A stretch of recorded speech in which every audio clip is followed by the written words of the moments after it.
That's how we open. A silent open. A salute. Vince is giving one too. What's happening, everybody? It's Fantasy NBA today. Vince and I have been having I don't even know how to describe what goes on. I dialed him up for this hangout at about 10:53 Pacific time. So we've been sort of getting ready for about 15 minutes, doing mic checks and level checks and things of that sort.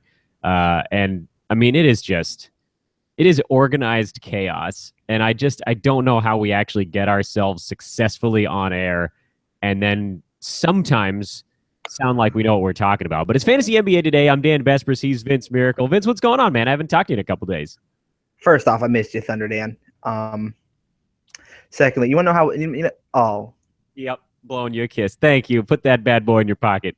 Save that one for later. No, you want to know how we get this show done so good and why it looks so good. But even I wish there was a show about our show prep. That could be a show all in itself. Behind the scenes Fantasy NBA today. But the reason why we're so good is because we're great actors, Dan. That's right. Great actors. You host or you do the show Family Guy, right? You play the character Herbert, and I'm like Denzel. I trained Denzel Washington to become the great actor that he is. And on top of that, I'm the second coming of George Lopez, but I'm the Filipino version. Filipino George Lopez. I'm definitely calling you that at some point on this program. With your permission, it'll be later. But we got permitted. So, and that'll be the thing I think with Thursday shows, whenever or whoever is a part of them going forward. And Vince, I know we're going to move some schedules around to really settle things in for the season starting next week. But Thursday mornings are going to be really busy days because Wednesday nights are always exceedingly busy. So to those of you that are already tuned in and already getting the chat going, it's very busy already in the chat room, even before the show got going. Thank you, as always, for checking in. And I'm going to use this moment to remind everybody, and Vince, I'm sure that you can fill in some of the details that I'm going to miss.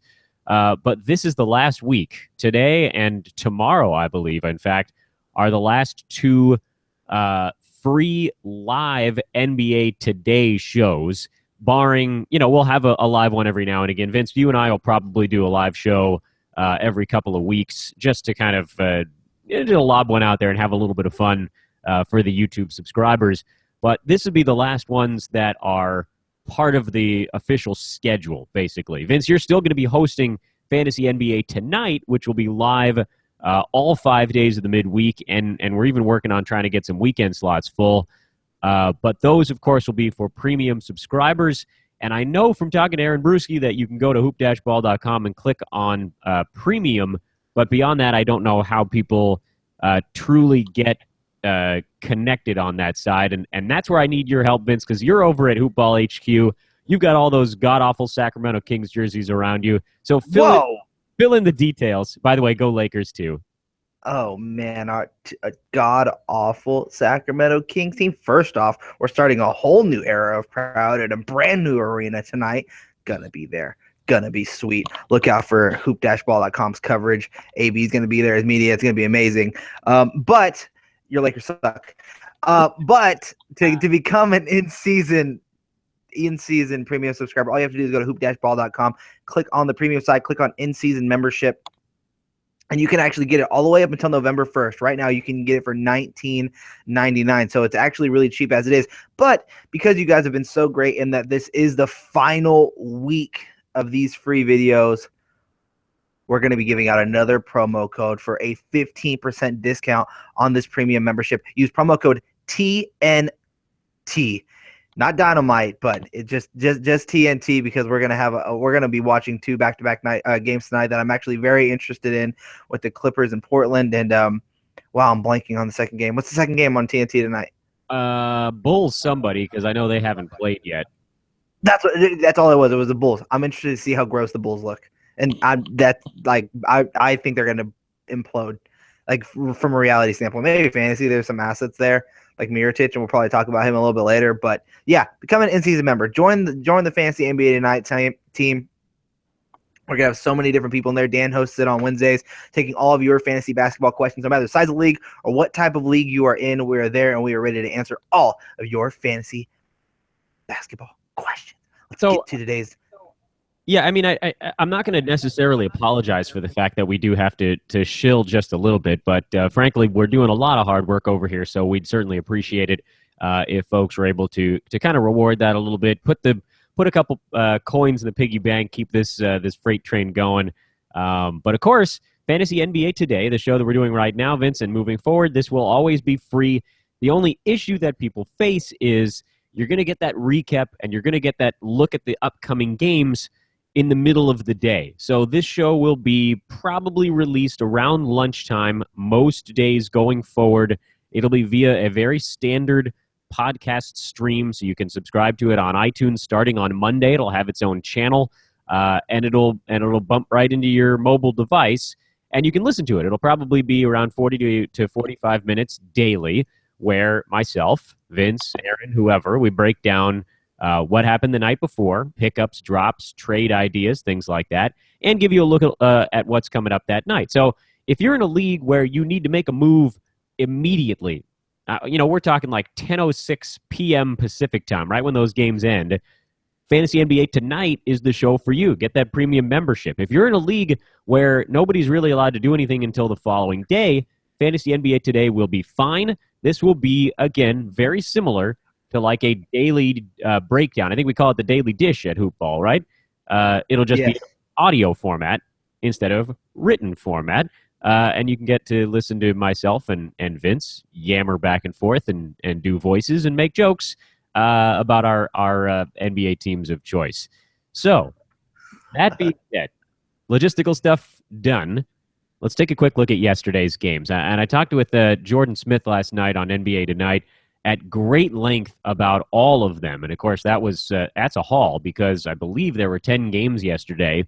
We really got into the thick of things. And so, Vince, today, rather than break down every single player going through kind of the way that Jordan and I did last night, I really want to focus on one or two guys in each game and whether or not, basically, this will be the did yesterday move the needle for you and what's your reaction to them. And, of course, I'll chime in as well, even though people have likely already heard my thoughts on most of these guys.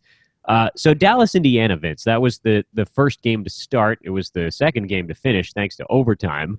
And the guys that jumped out at me as worth discussing were almost entirely on the Dallas side. Indiana was sort of not that interesting from a pickup drop standpoint. Obviously, you had some nice lines on that side. But for Dallas, J.J. Barea had a big game. That was an unexpected twist. And Seth Curry, who was supposed to be the guy off the bench at that guard spot, had a pretty quiet game. So does this move your needle for those two guys? I call this week overreaction week because everything that happens in this week is going to be completely overblown because it's the first week of the season. Everyone wants their team to be so good. Week one, they drafted this team. Hey, don't overreact. Guys like Victor Oladipo shooting like 4 for 14 is not going to continue happening all season long, even if it was against the Sixers and that was a bit of a disappointment. Doesn't matter. Nothing here changes the needle on anything. I think the one interesting thing about Seth Curry, though, is Devin Harris was injured, and yet he still didn't pick up that many minutes in the backcourt. I think you have to see an injury to Darren Williams, which let's face it, that's probably coming a lot sooner rather than later with Darren Williams. But you saw the minutes go to J.J. Barea. So if J.J. Barea is out there and you need a good source of some quick points on your team, I think he's a good end-of-your-roster type of guy if you need it for that day and could be a nice little value play in DFS. Yeah, I agree, actually. I did pick up J.J. Barea in my head-to-head league that is a little more points-focused because that's his game. He's going to dribble around frantically. He's probably going to get more open looks than people give him credit for. He'll dish you for 3, 4, 5 assists. He had 6 last night. Of course, yesterday was a bigger game than what you could normally expect from JJ because, even if when he plays the reasonably large minutes, he's probably not going to take 17 shots. That was a bit on the high side. He's probably not going to take 6 free throws. He's a littler guy, but he is sort of a tough-nosed fella. And he knocked down 2 threes. So I like that. And Vince, I think you and I are actually in agreement on our takes from that one. Next one on the docket, Miami, Orlando. Again, you've got one of the two teams where the fantasy stories were not interesting at all, and that's Orlando. because the 5 guys that started the game all played 35 minutes, which didn't leave much for the other folks to chew on. Miami, however, a little bit more interesting because you had a lot of guys playing 25 to 30 minutes in that contest. Justice Winslow, 34. Tyler Johnson, 28. Whiteside, not a surprise there, of course, 31. James Johnson, 25. Goran Dragic, 28.5. Luke Babbitt, 19 minutes.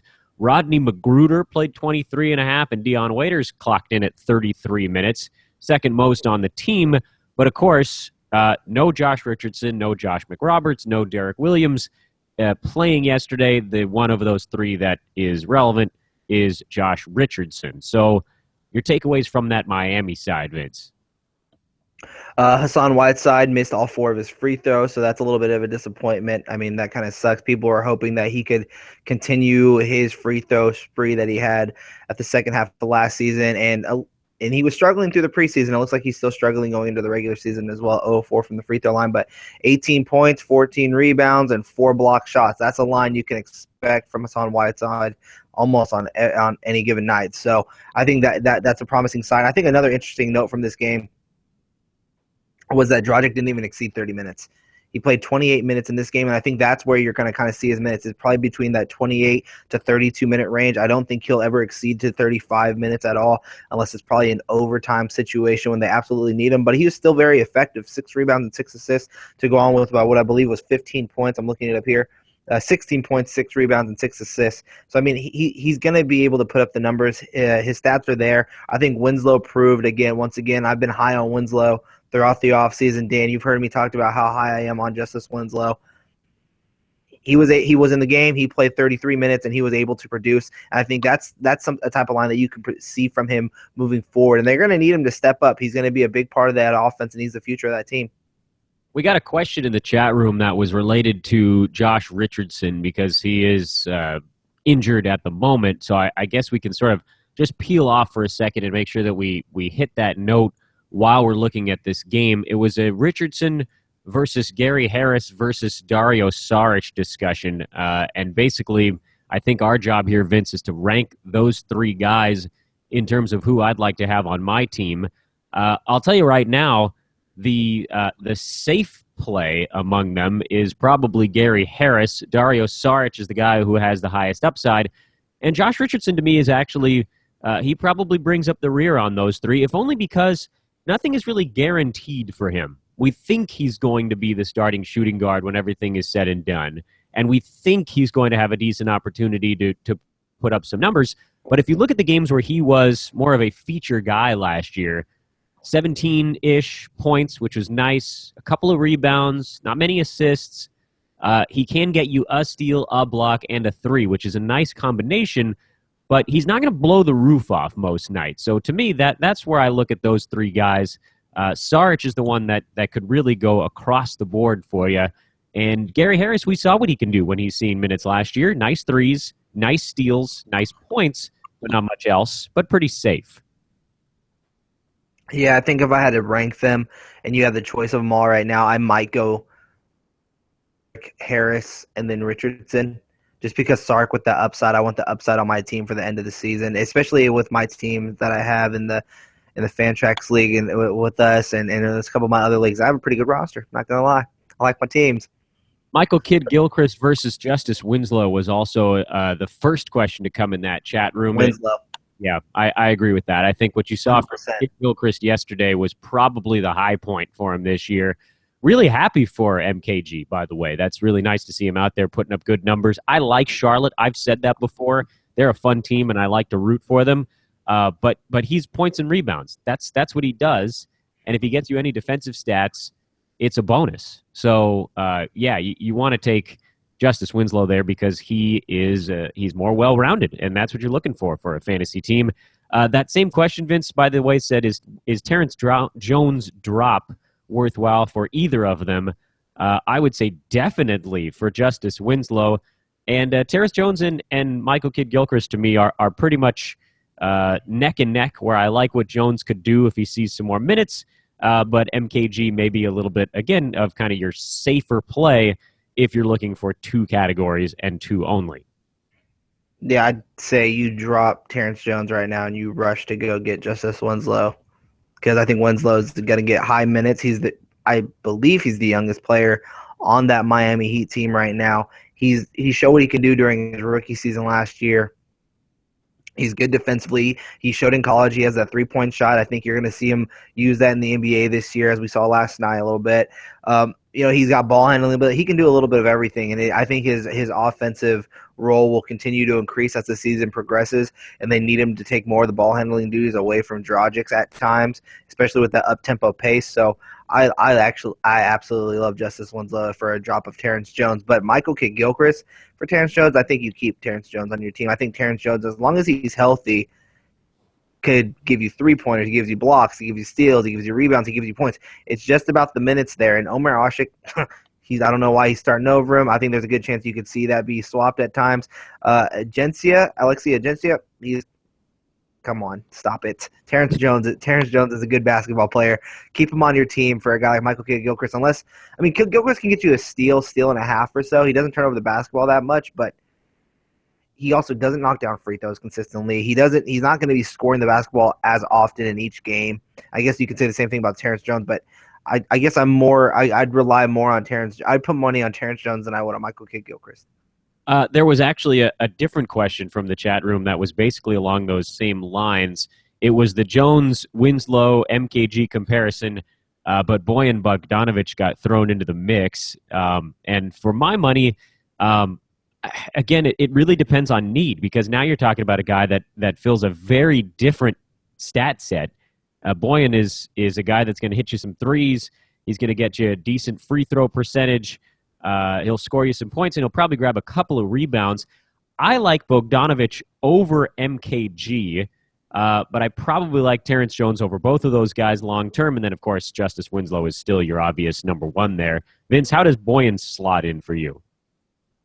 Long term, but with Terrence Jones, it's like the short term, long term type of situation because he's just as injury prone as the next guy. But it just depends on what you need. I think that's the best way to say it. I mean, Bojan's going to be playing big minutes over there for the Nets, and he can knock down the 3-point shots. He's arguably like their third best scorer.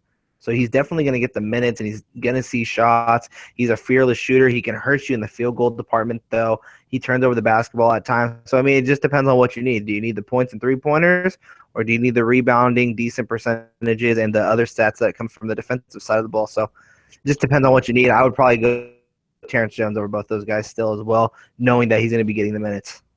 Detroit, Toronto. Let's keep moving through yesterday's ball game. Jonas Valanciunas, he had a big ball game. I had to give him credit on the show last night. I'll do it again, 32-11. But the other stories on the Toronto side is largely that disappointments outside of DeMar DeRozan and Valanciunas. And, of course, Kyle Lowry was quieter yesterday. They didn't need him as much, but he'll be fine. But, in looking at the rest of those Toronto guys, there aren't too many guys that I like elsewhere on that team. I think DeMarre Carroll is a guy that, again, was a little bit overhyped because of what he was able to do with Atlanta.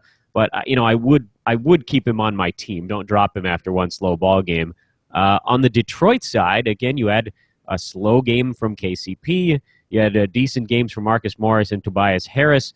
The only non-starter, really, to make any kind of noise in Detroit was John Lure, who had 9 and 9. Vince, your thoughts on this ball game? Because to me, it just felt like a game where a few guys stepped up, and I actually dropped Patrick Patterson in one of my leagues. I don't think that I was hoping that he'd be a bit more aggressive with no real competition for minutes at the power forward spot, but he wasn't, and I think maybe that's just in his nature. Yeah, Patrick Patterson is more of like that. I'm going to try super hard to play defense, even though it still turns out this guy can score on me, but at least I'm looking like I'm really aggressive. And every time I have a wide open three, it's a coin flipping if he makes it. Like, he's a good shooter, though. That's the thing. He can knock down shots, but he's so inconsistent for a good shooter. And that doesn't make any sense, but it makes the most sense if you know what I'm talking about with Patrick Patterson. And when you need him to step up, he doesn't step up. And that's the thing, is like, he had the opportunity to win the starting job now that Jared Sullinger's out, and he lost it to the rookie Pascal, who played 21 minutes and looked really good next to Jonas. So or Jonas, however you pronounce his name. There's so many different names in this dang NBA. But Valanciunas is it the breakout year? Overreaction weekend. I'm not buying the hype. Just like I haven't hopped on the train for Embiid yet, and we're gonna get to that game soon. But I think the biggest takeaway from this game is that DeMar DeRozan scored 40. This was a gross game. I didn't like this game at all. Oh, John Lure alert, 9-9 though. You brought that up. John Lure is going to be nice. I love John Lure, especially since you guys, you and Aaron, when you guys first started doing the show in podcast form when the show very first started last season. John Lure became on my radar. I wanted the Kings to go after him. He's a nice fit next to Drummond. And that 9-9 in the minutes, and they keep talking him up over there. I think you can see his minutes are going up a little bit more as the season progresses as well. So watch list guy then, yeah? Just keeping an eye on him for now? I mean, I'll say this. I have him in my 16 deep league. I think if you're in a 14 to 16 deep league, he's worth having at the end of your roster because he can do the blocks. He's a nice field goal guy. He actually can shoot 3-pointers. If he gets the minutes, he can be a Terrence Jones type of player. We talk about Terrence Jones and what he can do. He can be a Terrence Jones type of player. I also have him along with Dwight Powell as those like 14 to 16 league team guys that can knock down shots, and if they get the minutes, they can produce for you. And I think you can see John Lure seeing his minutes increase as the season progresses with the Detroit Pistons. All right, so I'm not even going to tee up this next game for you. I'm just going to ask you what the mother whatever happened in Brooklyn last night, because that was and Jordan was talking about how the bench kind of brought them back, so they saw a lot of minutes, but nobody on the Nets played more than 27 and a half minutes yesterday. That was Jeremy Lin. He led the team, and I counted them live on air yesterday, so I'll do it again. 1, 2, 3, 4, 5, 6, 7, 8, 9 Nets who played at least 20 minutes, and Gravis Vasquez played 18. So 10 guys played 18 minutes or more for Brooklyn, which, of course, made the results a little bit cockeyed. Obviously, Brook Lopez is going to be better than 7 and 5. My takeaway from this game, and feel free to tell me I'm wrong, is that Bogdanović is going to score this year, and Brook Lopez, now would be a pretty good time to go try to buy low on him.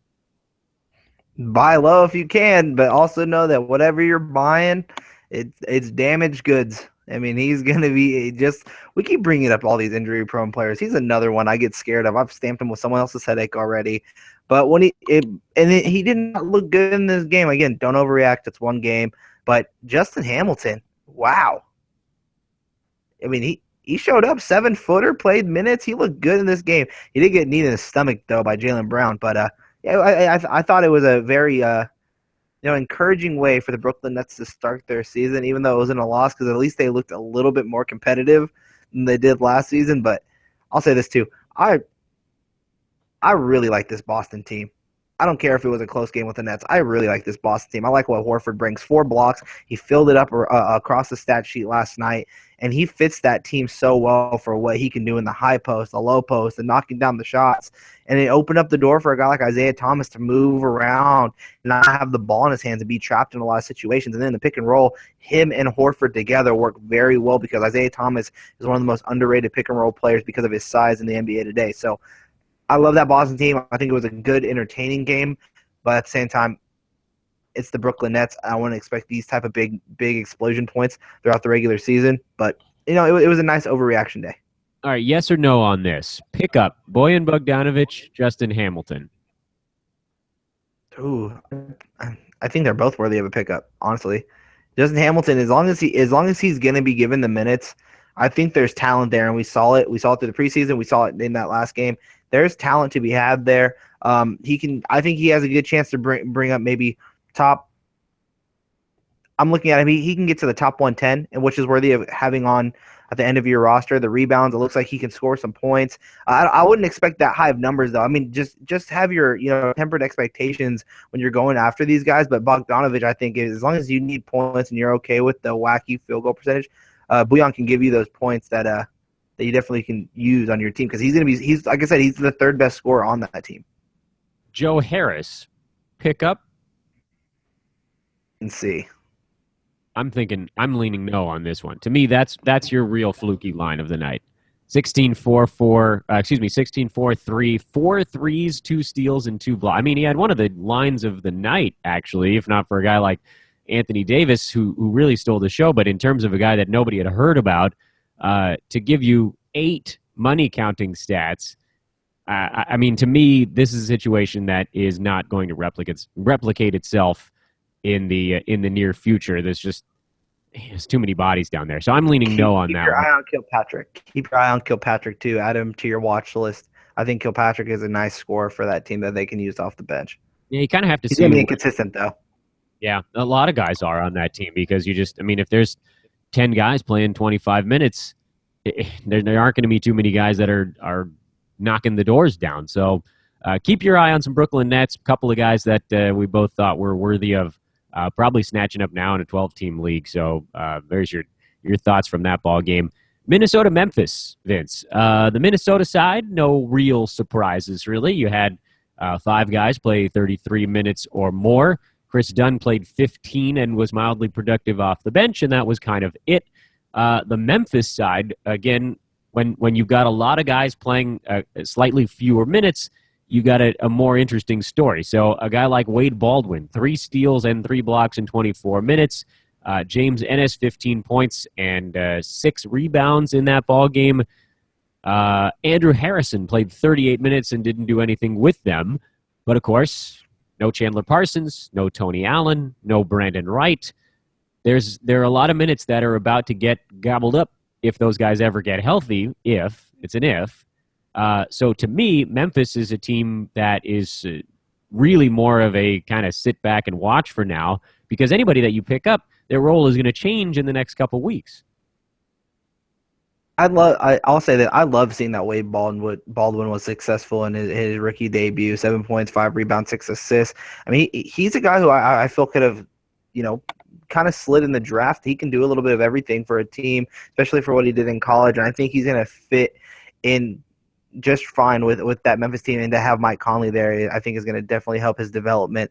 But I think the biggest takeaway from these two games was, one, on the Minnesota side, not a lot of players stepped up. They stuck to a 10-man rotation. And then you look over at the Memphis side, they stuck to a 9-man rotation. And now it just came out earlier this morning that Tony Allen's going to probably be out a week of the regular season. So he could be gone this entire time. So you can possibly see more minutes for a guy like Troy Daniels, who's a 3-point shooter, to look to stretch the floor.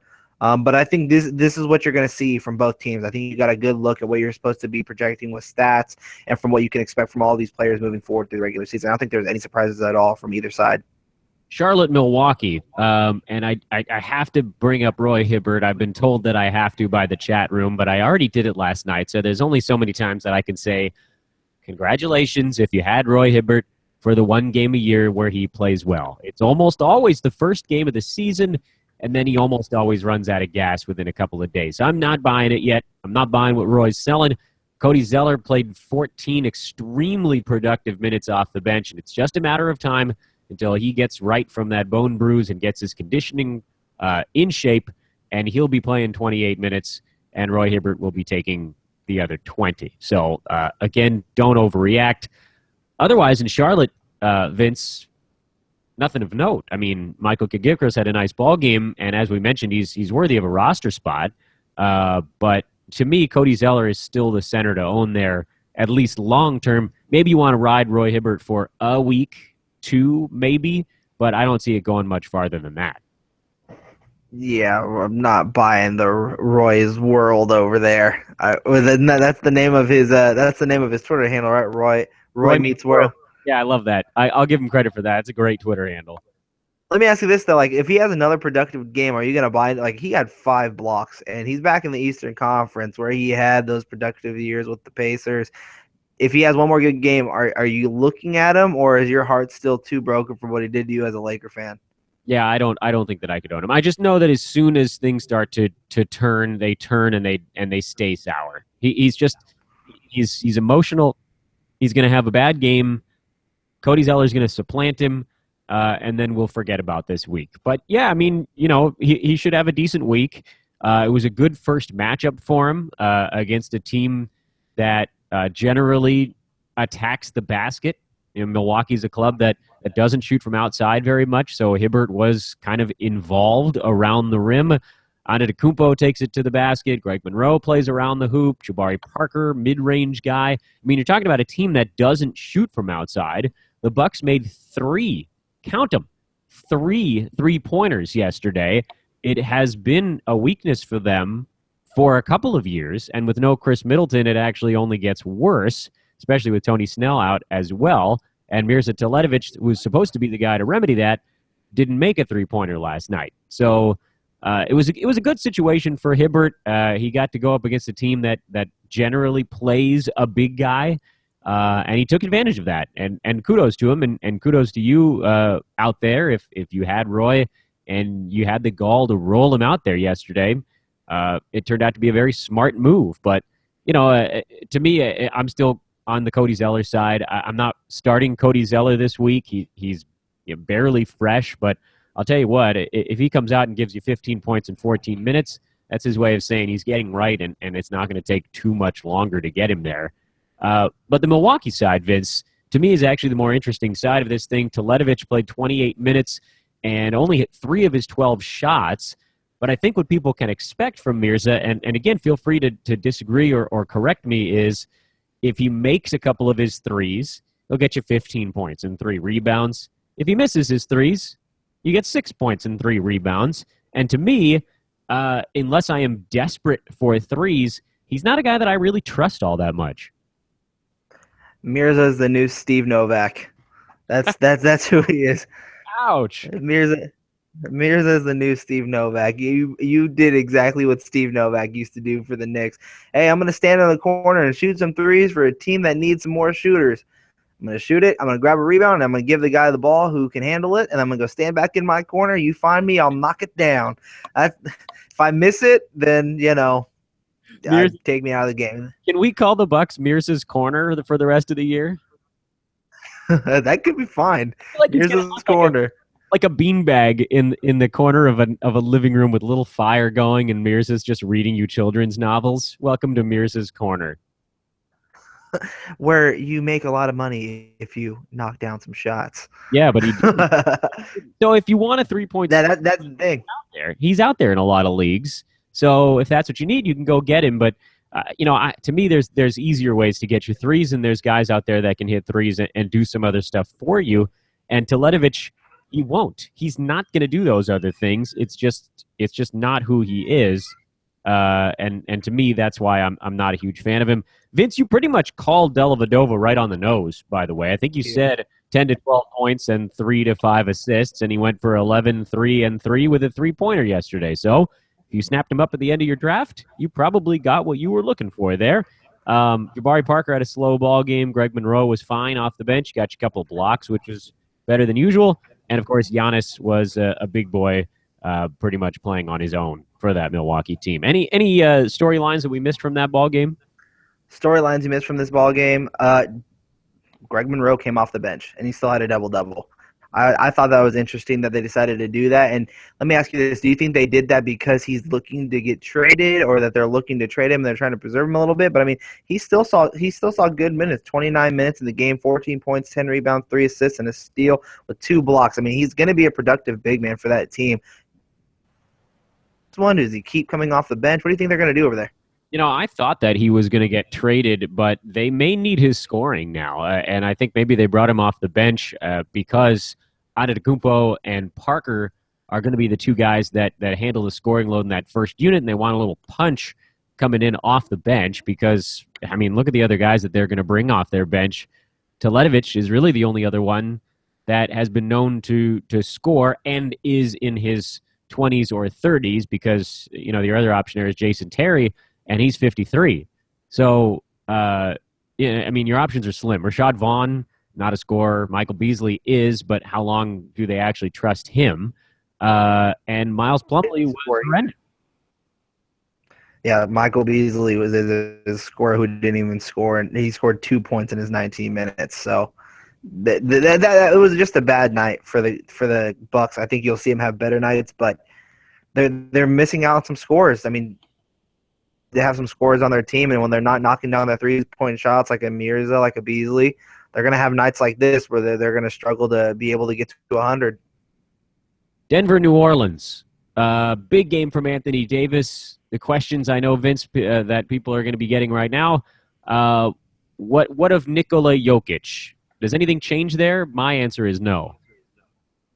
Buy low while you can. There was a lot of hype behind his name going into drafts. People were wondering, is he worthy of a second round pick? Some guys got him there, and so if you see a night like this and they went out with the Twin Towers with him and Nurkic just start the game. Wind wrote a great review of the game. He's talking about how he's still adjusting. He was adjusting in the preseason, followed him into the regular season, and he had the challenge of guarding Anthony Davis on a 50-point night, and the turnovers were there. It was a bad night for Jokic, and I think if you can go buy low on him, now would be a great time to do so because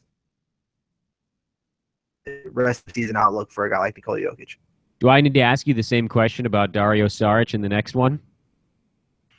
I'm not as high on Dario Saric like AB and all you guys are. I mean, I think he's going to be a nice little scorer. They're definitely going to need him, but same thing with Embiid. I'm not high on Embiid either. I think Embiid, he's not going to see the minutes to produce, and this was a nice showing, though. So I bought a ticket. I just haven't hopped on the train yet. How about Victor Oladipo? Do I need to ask you the same question about him? Yeah, you're not buying low at all. This was a bad game. You saw the shots were there. He just couldn't knock him down. You ain't buying low on Victor Oladipo right now. I'm sorry. Yeah, it's like a Klay Thompson thing. I can't pry him out of your hands. No, you definitely cannot. All right, so we're fast tracking those games because those few games and those players are really the guys that it's all about the no panic.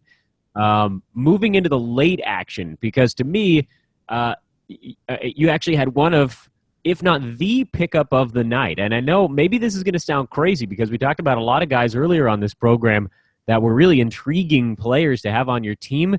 Vince, my favorite pickup from yesterday's ball game is Matt freaking Barnes. I can't believe I'm saying it again. I'm walking down that same path, but he got 28 minutes, and I don't know how he loses any of those.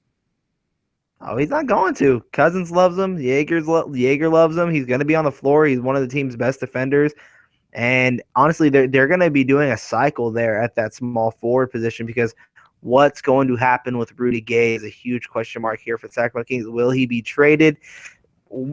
I don't know. And I think that what they're trying to do, and you saw it in last night's game with Barnes getting so many minutes, that they're trying to find different options because they can't rely on Rudy Gay to be a second option, because if you lose a second option scorer for what would be in return arguably like a role player, like a late first round pick type of player that doesn't necessarily have the scoring punch that Rudy Gay can give you, you're going to need to have other players that can fill in. A guy like Garrett Temple, who I thought played very well in the game, is going to see some minutes at the 3. Ben McLemore was actually knocking down a shot, so that was promising to see. But yeah, Matt Barnes is in for those minutes. I think you're going to expect those moving forward. I don't know if it's going to be consistently around 28, but I think 25 to 28 minutes a game is what you can expect from Matt Barnes.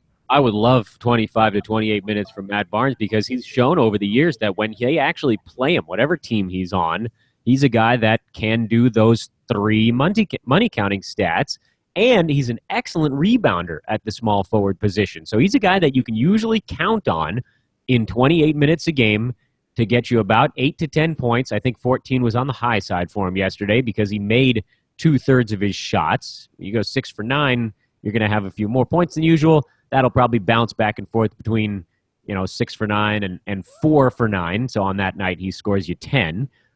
Couple of threes yesterday. I think you can count on him to hit 1, maybe a little more than that. He will rebound well. The assists, I think, were nice at 3. Those may fluctuate. But 0 steals, 0 blocks yesterday, those are actually categories where you'll probably see a little bit more. He's actually excellent at blocking shots from behind. I've watched that for many, many seasons. And I think he's a guy that you go and you get right now. He's only owned in 17% of Yahoo leagues, and he's a difference maker because he's an across-the-board guy that doesn't hurt you, and I love that. Vince, your take on the Phoenix side, because this, to me, was just sort of an ugly game. It doesn't move the needle for me on most of these guys. I'd rather wait and see Phoenix play a little bit more of a cohesive ball game before I make any strong judgments on the players. I'll just say this: Dragan Bender and Tyler Ulis are going to take the Tucker. That just came out this morning. Earl Watson said that, and the Arizona Republic published that out today. So you'll see those guys. So that if you had thoughts on PJ Tucker seeing power forward minutes, it looks like he's moving down further in the rotation because they're going to start developing these young players. And I think you saw why after that game. It would just look bad. I think Devin Booker, don't overreact. He still had a good game, but he could have been a little bit better. Eric Bledsoe had a quiet, solid game. Brandon Knight's going to be their sixth man. And they talked about it on the Phoenix Suns telecast about how that Brandon Knight didn't really buy into being that six-man role that Earl Watson had to convince him. I don't know how convincing it's going to be if he keeps putting up these bad numbers. And you can say, oh, hey, is it Earl Watson or is it Brandon Knight? But I think that's something you might want to monitor as the season goes on. Los Angeles Lakers and Houston Rockets. James Harden had 17 assists. That's what everybody's going to be talking about. The Houston side, no big surprises. Ryan Anderson was decent. Clint Capella was decent. Eric Gordon was pretty good. Trevor Ariza was slow in this one. He didn't get as many looks as I think people were hoping in game one, but I'm not. Buy low. Yeah, exactly. Buy low. I mean, the shots are going to come. He's a defer first kind of guy. So once he knows that Ryan Anderson and Eric Gordon feel comfortable, bombs away. And I'll point out, by the way, Vince, the Lakers actually did a really nice job last night of running the Rockets off the three-point line. They only ended up making 7 threes in the game, and the Lakers hit 12. Who among us thought the Lakers were going to out-three-ball the Rockets yesterday?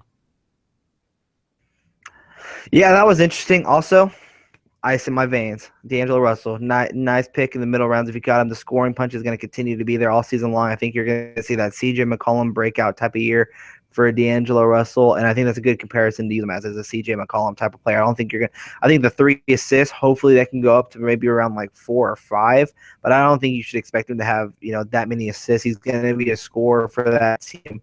Another takeaway that I have from it, and this is more like a funny footnote that I saw in this game, and I can't wait to see your reaction to this, Dan, because you are a Lakers fan.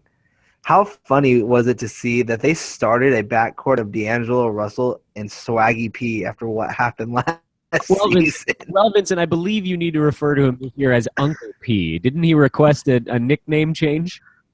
Oh, no, you can't request a nickname. He gave himself the nickname Swaggy P. You can't, hey, now I'm changing it to this. Nope, that doesn't happen. All right, so Swaggy P and D'Angelo Russell started. I thought that was an interesting footnote just because of what happened last season. But don't overreact. I think you just saw how the Rockets.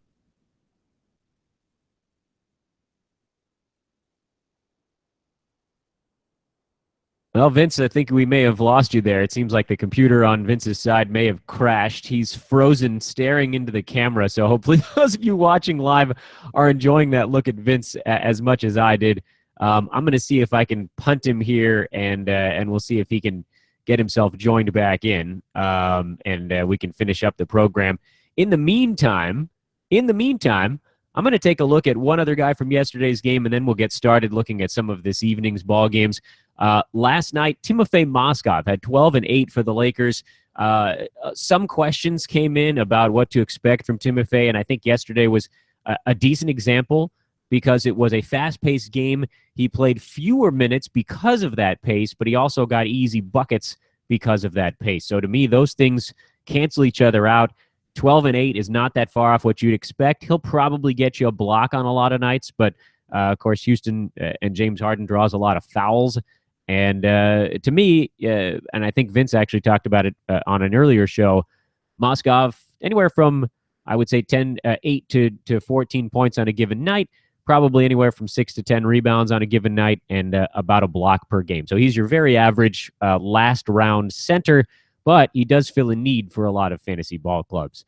Changing our attention and looking towards this evening's game before I try to address a couple of questions in the chat room and then wrap this bad boy up.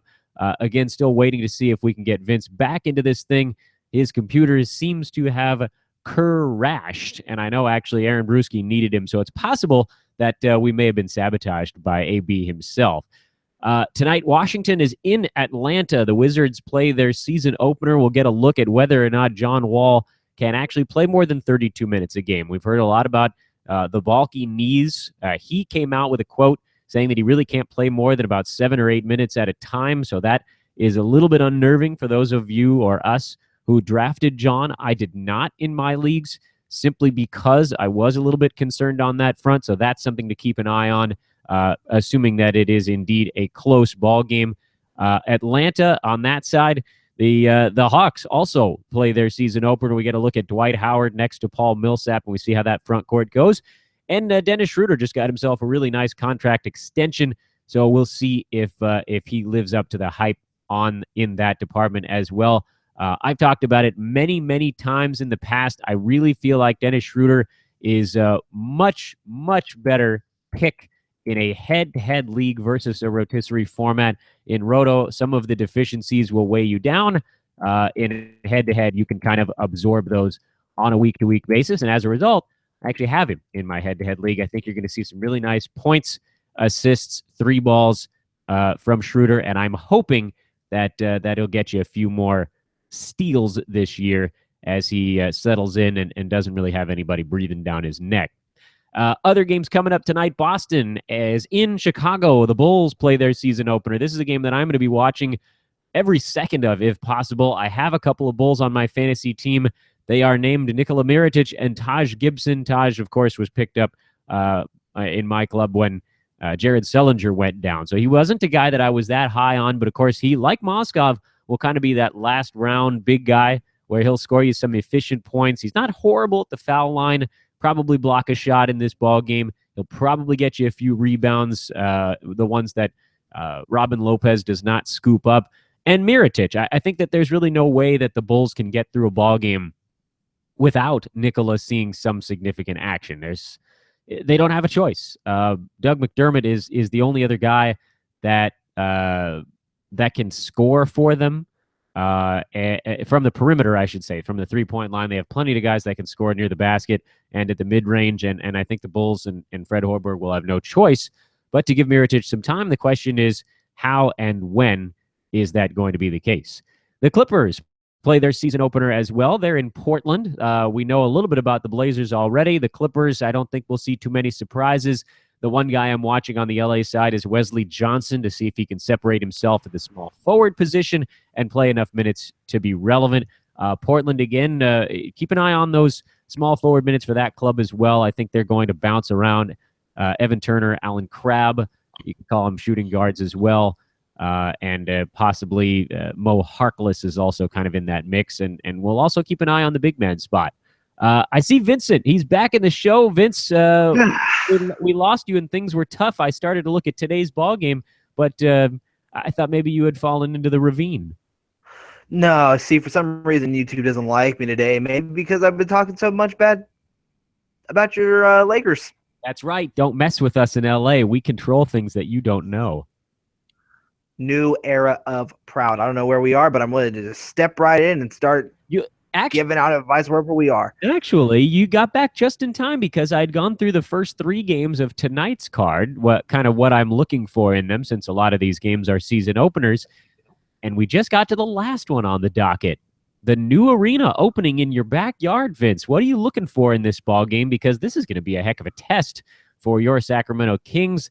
They are 9-point underdogs in the second half of a back-to-back against a very good San Antonio Spurs team. What are you watching for in this ball game on either side?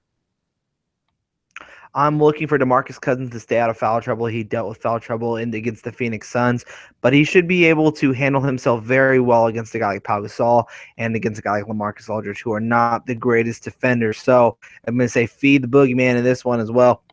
But I'm looking to see how they're going to I just attack this strong defensive team that is the San Antonio Spurs. You know what Kawhi Leonard's going to bring. You know what LaMarcus Aldridge is going to bring. They have so many offensive weapons. I'm really interested to see Jonathan Simmons as well. He's going to be one of my value plays on DFS tonight. I know there's a lot of hype behind it because of game one, but the Kings are trying to become a good defensive team, and I still don't think that anyone's really looking at Jonathan Simmons on their scouting report. So there could be a good chance you see him knock down some threes and block some shots. And plus, with Danny Green out, they need to fill that void. But what am I looking for? I'm looking for a great energy. I'm looking for a W, and I already am predicting it. The Sacramento Kings get a win in their very first game in the Golden One Center. Wow. I am looking for Matt Barnes to give me 9 points on 2 3-pointers with a steal and 2 blocks and 6 rebounds. That's all I want from him tonight, and I'll feel good that I picked him up in pretty much. Here's his stat line for you. All right, what do you got? I have his stat line right now, my crystal ball. All right, so they told me, and it's going to be 11 points. Okay. It's going to be 4 rebounds, I would 2 like assists, more, but I'll take it. 2 steals, and 2 3-pointers. Okay. Okay. I could take that. 45% shooting. I'll take it.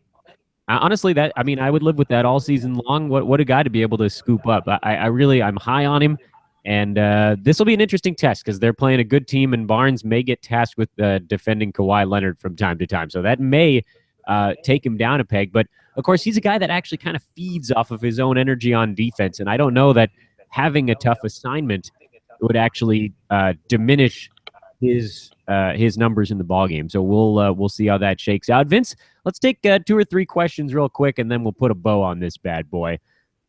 Looking at some of the Sounds good. questions from the chat room here, we addressed the earlier ones in the show that were all kind of tied together a little bit. Your buddy Joe Morgan, Vince, told me that the Lakers suck. I can't believe it. This is a travesty, and I'm going to start moderating these chat rooms soon. Roderick de Guzman says he dropped Buddy Hield for Justin Hamilton. He has Josh Richardson coming off the IR soon. Should he hate himself?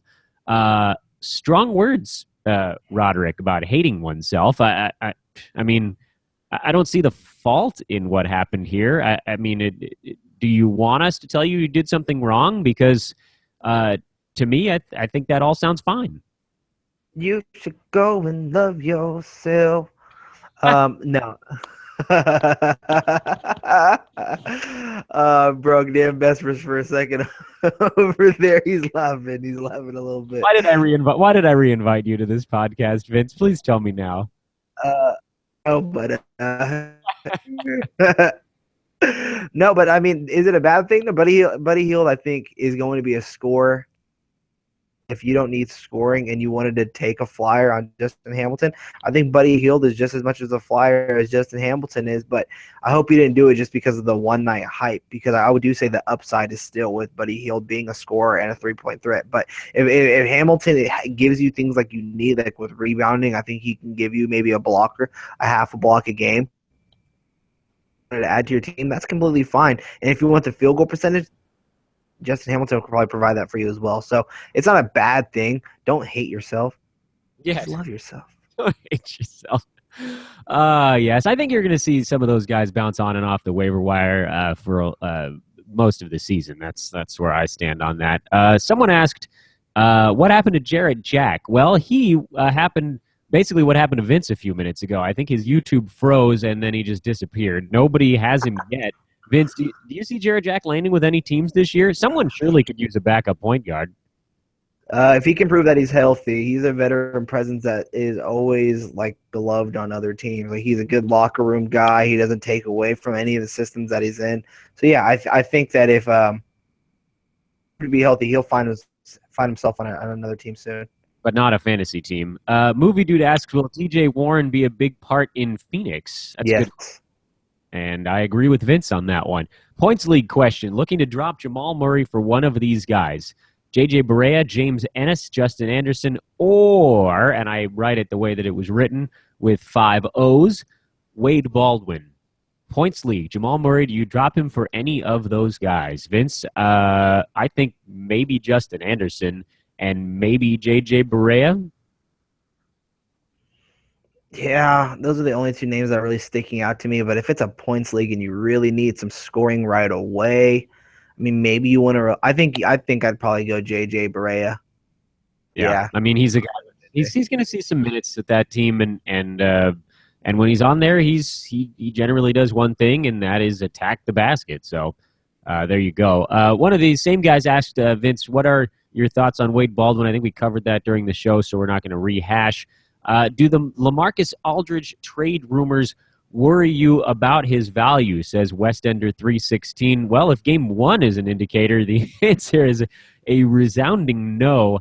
I think a lot of these guys, when they get out on the floor, those things kind of disappear. So it may impact preparation a little bit, but when a guy is really good, he's going to find a way to be good out there. So my answer to that question is no. You kind of skipped out on my end. I didn't get to hear the question. Oh, do you think the LaMarcus Aldridge trade rumors are going to adjust his value in any way? No, Yep, there you go. no. He's gonna play basketball and be amazing. Should I drop Justice Winslow for Chandler Parsons? No. Yeah, I'd like to have them both, frankly. I think Parsons is going to be a decent bounce back this year, but Winslow's got your better stat set between the two, so don't drop him. Yeah, yeah. That's all I'm saying. Is like, should you drop him for Parsons? No. I'm just trying to get through as many questions as possible. But to give a little bit of analysis on it, if you can drop anybody else on your team, I think Parsons, like Dan said, I think he's worthy of being on the end of your bench, having him on your IR because he's going to take the ball out of Conley's hands. He can shoot the 3-pointer. He can pass the basketball, and he's a decent rebounder. So I'd love to have both of those guys on my team, but I'm not just dropping Justice Winslow for him. Should I drop Deng for Barnes? I assume he's talking about Matt Barnes. My answer to that is yes. Luol Deng for Matt Barnes? Yeah. Ooh, about the same exact player to me. Yeah, I think one of them is going to be downward trajectory, and that man is named Luol. And I think the other one is going to be kind of your steady state guy, and that's Matt Barnes. And that's why I like Barnes in this one.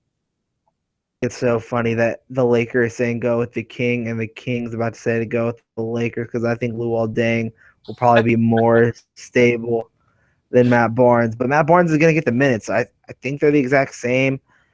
This was just one bad game from Luol Deng. So I just think it's funny that, you're a Lakers fan, you're saying go pick the Kings player, and I'm a Kings fan saying go pick the Lakers player because that would never happen in the early 2000s.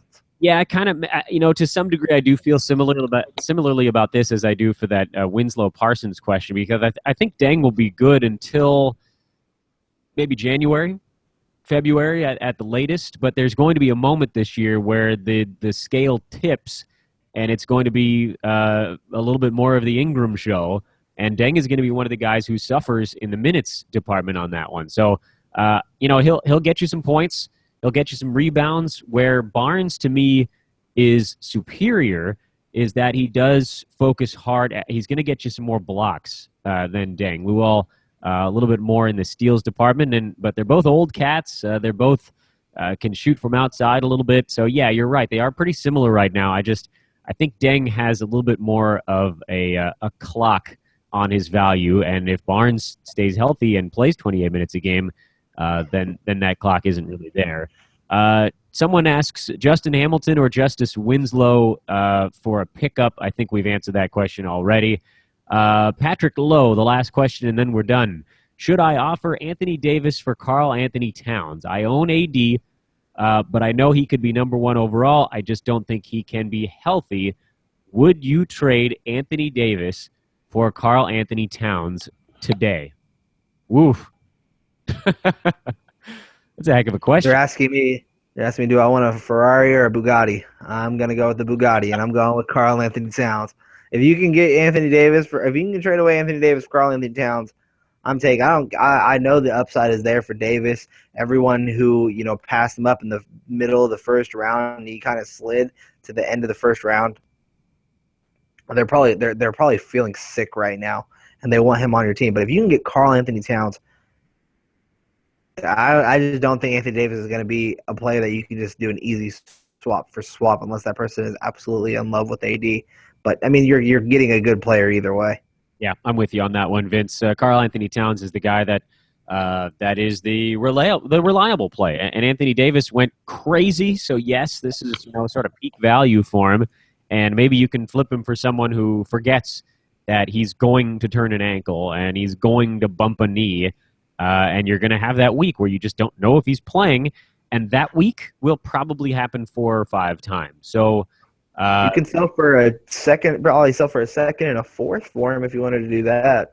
Second and a fourth round play, but even then, it's just like how much do you trust the injury health or the injury risk that is Anthony Davis? So I don't. You gotta weigh your options there. Do you want to sell high now after one game, or do you want to see at least 10 games worth of it? But an injury could be coming at any moment with Anthony Davis. That's like one of the worst things you can have with the player is he's your first round pick. A lot of your season is going to be heavily relied on whatever he does, and you know what he could do. But it's like Curry's ankles to start his career. It's a scary time every time he steps on the floor because either he's going to blow you away or he's going to get blown away and get off the court and not come back. Yeah, I would flip him too. I think you want the guy that's going to have a higher probability of playing 82 games. And when you're talking about two top-rung first-round draft picks, you can go for the one that's going to play more games for you. And there's no way around that. But certainly anybody who drafted Anthony Davis feels pretty good this morning. He had himself a whopper of a game that could end up being the line of the year, even when the year is over. 50, 16. 7 steals, 4 blocks. He was a block away from a 5x5, I believe, in that ball game. On top of the fact that he had 50 points, so that's pretty good. To those of you that tuned in throughout this free live preview week, we have one more live preview episode of Fantasy NBA today. That'll be tomorrow. I'll have Aaron Bruski on at 11 a.m. Vince, who you got tonight coming up? John Sill.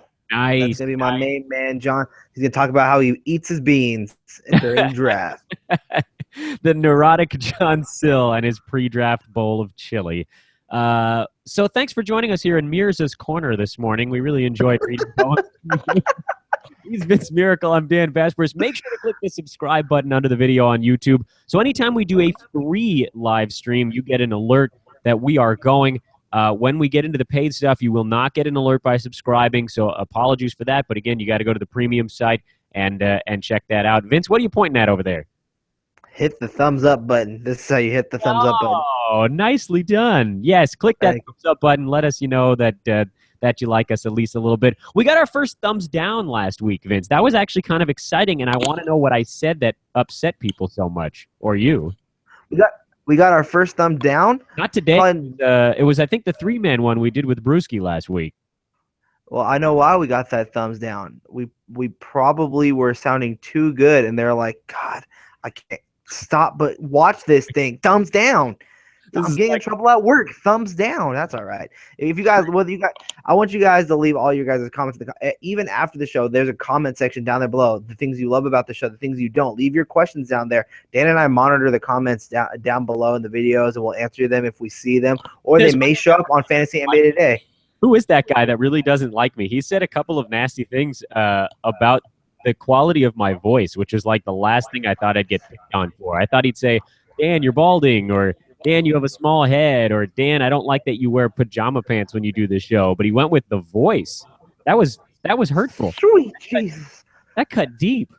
Why would you pick on me? There's so many things you could pick on me about, and that's anyway. Regardless, just know you made me cry a little, and that hurt. Also, by the way, I'll just say this: I love myself. I love myself. Don't hate yourself. You can say anything you want. I don't care. We look alike. Look at this. We look alike. We are almost twins. I'm a thumb that has hair, arms. I'm good. I'm good with myself. You are crazy. You can also, by the way, post your questions in the Hoopball forum. That's something that we also really want to pump these days. Get on in there with the season starting. Ask us those questions, the burning questions that you can get crowdsourced by other Hoopball members, and, of course, members of the Hoopball Elite Expert Team that we bring on every week here on our podcasts. He's Vince Miracle at VM Center on Twitter. I'm Dan Besbris, same name on Twitter. The website, of course, is hoop-ball.com. Hoopball tweets. Check it out for those live updates. Blurbs coming in fast and furious here as we head into the afternoon. Enjoy the NBA on TNT tonight. Vince will be back with John Sill at 9 p.m. Again, the free preview week continues, and then you'll get to see my ugly mug again at 11 a.m. tomorrow, when I will have the founder of Hoopball, Aaron Bruski, on Fantasy NBA Today. Thanks again for checking it out, folks. We'll catch up with you soon.